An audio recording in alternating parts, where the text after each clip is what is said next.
महाप्रभु যখন সুরধ্বনির তীরে গিয়ে দাঁড়িয়েছে, সুরধ্বনির তীরে গিয়ে মহাপ্রভু বারবার নিজের ভাষার ছলে আজ সুরধ্বনি গঙ্গার সঙ্গে কথোপকথন করছে। গঙ্গাকে মহাপ্রভু জিজ্ঞাসা করে উঠলে, বলো কে তুমি?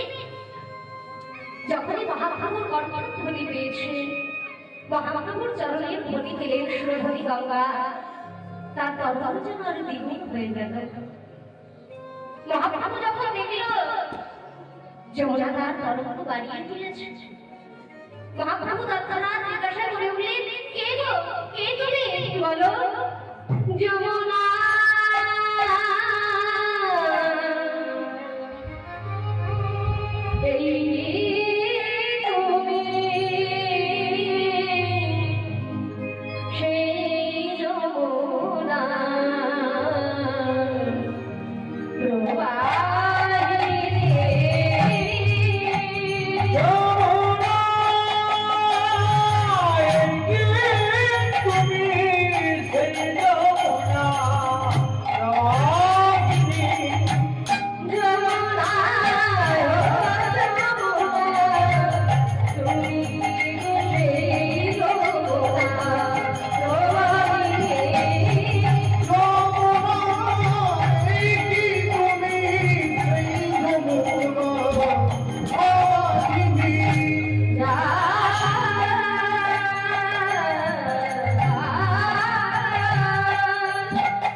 ভক্তমণ্ডলী মায়েরা, আমরা প্রত্যেকেই জানি যে শ্রীধামের মাটিতে যেখানে মহাপ্রভু সচিবতা তার আলো করে এলে সেখানে যে নদী প্রবাহিত হয় সেই নদীর নাম কি মাইরা?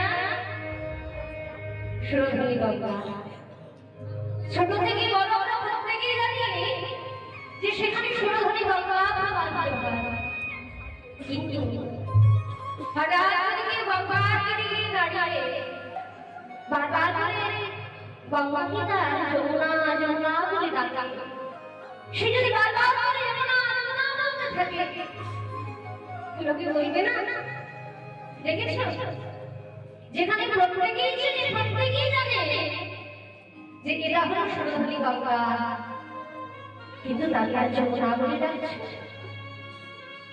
যদি কেউ প্রশ্ন করে যে নবদ্বীপে যে নদী আছে সে নদীর নাম কি, তখন যদি কেউ সেখানে গঙ্গা নাম না লিখে যদি কেউ যমুনা নাম লিখে দেয়, তাহলে সেই প্রশ্নের উত্তর ভুল বলে করে বারবার হবে। কিন্তু মহাপ্রভু যে সুরধনী গঙ্গার নিত্য লীলা রয়েছে, ভক্তগণের সঙ্গে নিয়ে যিনি রোজ যাতায়াত করছে, সেই গঙ্গার কাছে তিনি যমুনা যমুনা বলে ডাকছেন। কিন্তু ভক্তমণ্ডলী মায়েরা, আমরা হয়তো আমাদের সাধারণ চোখ দিয়ে গঙ্গার তীরে দাঁড়িয়ে গঙ্গাকে গঙ্গা বলেই ডাকবো। কিন্তু কেউ যদি আমার মহাপ্রভুর মতো ভাব সৃষ্টি চেয়ে দেখে, কেউ যদি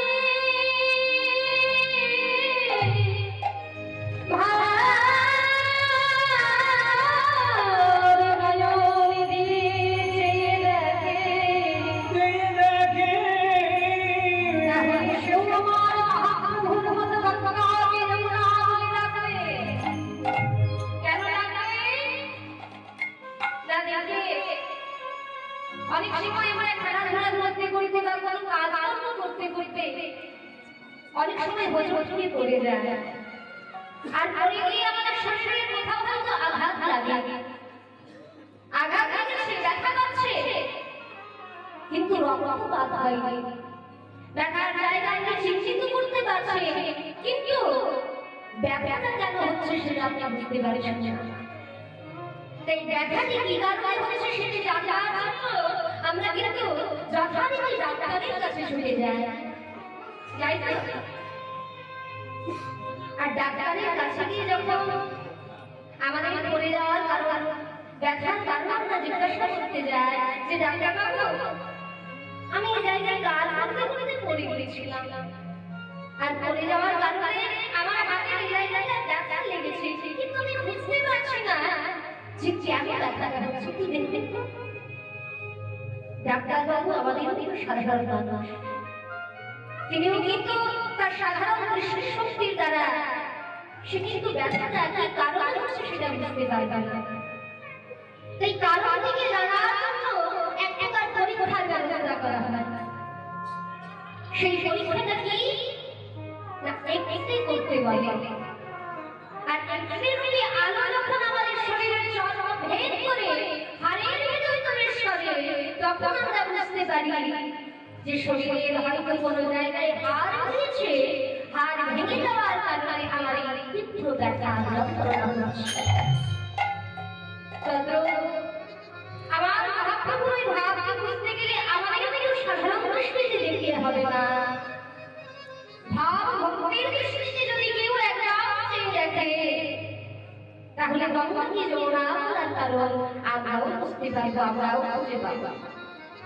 যার তিনি মহাপ্রভু আজ লীলা করছে, যা পরিণামের নন্দন কৃষ্ণ রূপে, ওই বৃন্দাবনে যমুনা তিনি সেই লীলা করেছিলেন, আর সেই লীলার কথা যে মনে হলো সুরধনীর করুণ যেন আলো মেরে দিল মহাপ্রভুকে দর্শন করা। তারপর দেখি মহাপ্রভু জিজ্ঞাসা করলে, বলো তুমি কি আমার সেই বলে যাবো না যমুনা হলে আমি কোথায় যাবো যমুনা বলো, কোথায় তোমার সেই জলরাশির জলকেলি? এই কথা বলতে বলতে কোনো ভক্তগণ যখনই দেখলেন আমার মহাপ্রভু আর কোনো সাধারণ ভাবে ভাবিত নয়, মহাপ্রভু আর নামের ভাবে ভাবিত।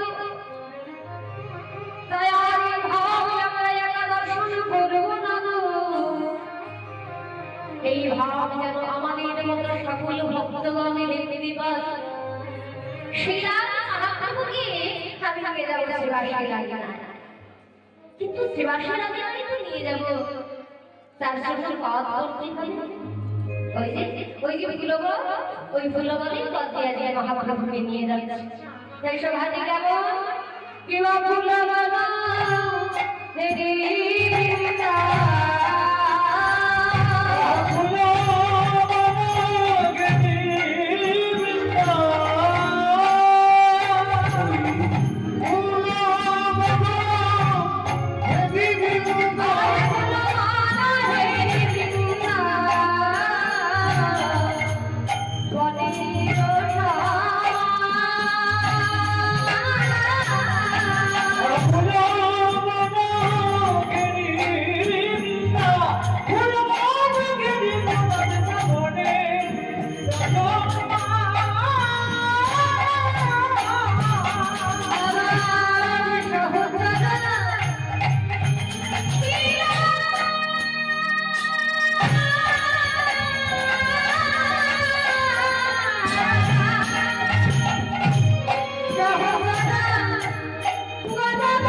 Oh,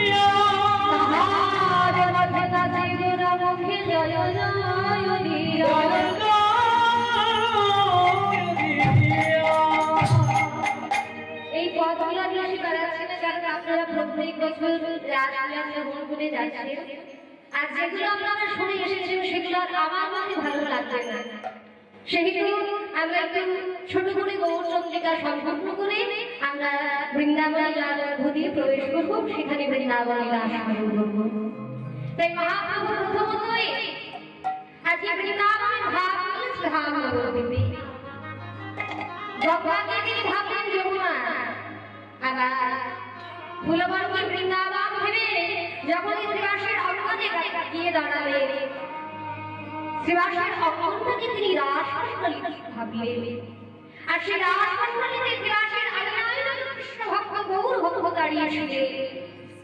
সেই গৌর ভক্তগণকে দেখে মনে মনে ভাবে, এরাই বুঝি তারা তারাই এরা যাদের ব্রজে আশা মিটে নয়, যারা বাল্যকীর্ণ বনেছিল সেই ব্রজে লীলাধর স্বাদ করবে বলে তারা এসেছে, এরাই বুঝি তারা। তাই ভক্তগণকে কাছে পেলে মহাপ্রভুকে আনন্দ ধরে রাখতে পারে, আনন্দের সহিত মহাপ্রভু খোল করতাল সমন্বয়ে আর নৃত্যগীতি করতে মহাপ্রভু আবার শুরু করলেন। ও খোল করো তালে গোরা,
মহাপ্রভুর অলঙ্কার, মহাপ্রভুর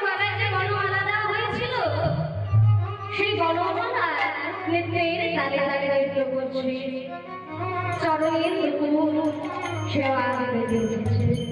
দেখো চরণেতে বাজলো চরণেতে বাজলো চরণেতে বাজলো চরণেতে বাজলো চরণেতে বাজলো চরণেতে বাজলো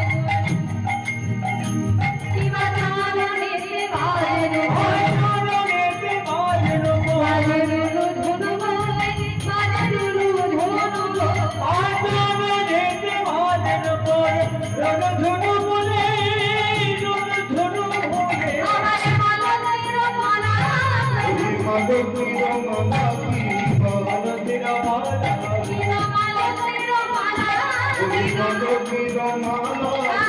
হিয়ার মাঝে চলে হিয়ার মাঝে চলে মালতির মালা বুঝি গিনার মাঝে তুলে গিনার মাঝে তুলে ঘুরে ঘুরে নাচে ওরা বুড়া ঘুরে ঘুরে নাচে ওরা ঘুরে ঘুরে নাচে গোরা রইয়া নাচে ফুটে রইয়া ঘুরে ঘুরে নাচে গোরা কোটি গলাইয়া কোটি গলাইয়া ঘুরে ঘুরে নাচে ওরা। আচ্ছা, আমরা সরকারি বিদ্যালয়ের ছাত্রছাত্রী এখানে অনেকেই উপস্থিত, অনেকেই আমার আশ্রমের সদস্য, রাত্রি অনেক হয়ে গিয়েছে, ভক্ত সংখ্যা কম হলে দর্শন করে।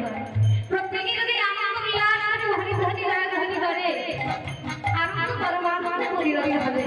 সবাই মিলে একবার হরি হরি বলে ঘুরে ঘুরে নাচে ওরা ঘুরে ঘুরে নাচে গোরা নাচে কোটি রইয়া নাচে কোটি রইয়া ঘুরে ঘুরে নাচে গোরা কোটি গলাইয়া কোটি গলাইয়া আমার নামে মেঘ শক্তি বলে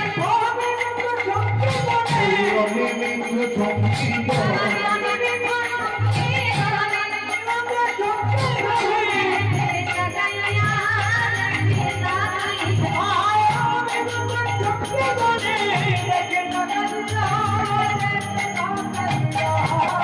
ধীরে ধীরে নাচে গোরা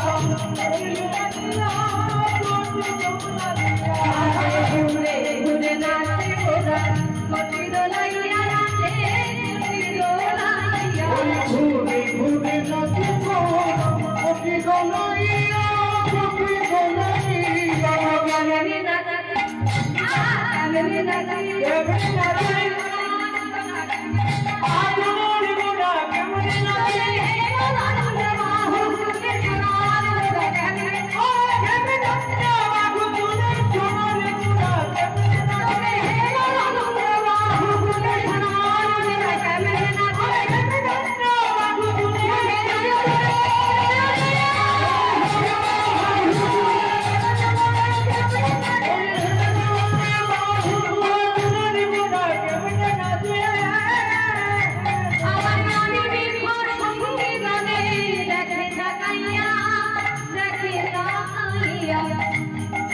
সঙ্গে গড়ে তাকাইয়া দেখে